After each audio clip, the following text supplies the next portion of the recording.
Menjelang Hari Raya Idul Fitri, hampers atau parsel lebaran menjadi salah satu barang yang banyak dicari masyarakat di Kota Palembang. Seperti terlihat di Pasar Cinde, aktivitas penjualan hampers mulai mengalami peningkatan meskipun lebaran masih sekitar sepekan lagi. Salah satu pedagang mengaku permintaan hampers sudah mulai ramai sejak beberapa hari terakhir, bahkan banyak pembeli yang melakukan pemesanan jauh sebelum Hari Raya tiba.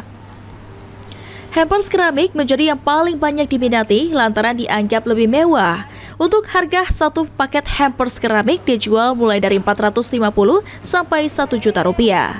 Namun hampers yang berisikan jenis kue kering juga menjadi buruan warga karena harga yang dibanderol mulai dari 100 hingga 150 ribu rupiah. Dalam sehari, jumlah hampers yang terjual dapat mencapai sekitar 40 paket. Permintaan datang dari masyarakat yang ingin berbagi bingkisan lebaran kepada keluarga, kerabat hingga rekan kerja. Jelang lebaran ini cak mana untuk penjualannya?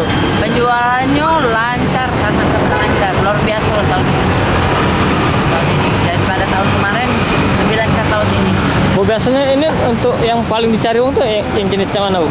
Jenis yang dicari orang itu yang keramik, yang piring yang besar. Ini yang bulan habis sudah. Itu harganya mulai berapa? Dari mulai 14, 12,5, ada yang termurah 500. Kalau untuk yang kue-kue jadi? Nah, yang pes-pes kayak ini 100 ribu.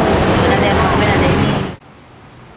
Sementara itu, salah satu pembeli mengaku setiap tahun menjelang Idul Fitri selalu membeli hampers berisikan kue kering untuk dibagikan kepada keluarga maupun teman.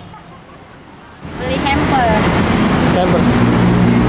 Hampers yang kita beli hampers yang cak mana, Bu? Hampers yang cak ini nah, isinya kue kering. Oh, itu memang biasa setiap tahun kalau lebaran beli hampers ya? Iya, tiap tahun kita beli untuk kado-kado tetangga sama guru-guru sekolah.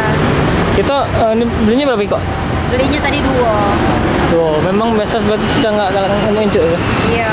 Berarti memang tiap tahun beli ya? Ya. Untuk harganya cak berapa? 100 ribu ini. Dan untuk ini kan kue. Iya. Menurut Ayu 100 ribu ini worth it tak? Worth it ini karena isinya lemak kan, karena langganan kami beli di sini. Berarti memang tiap tahun udah di sini ya? Ilham Wahyudi, ALTV.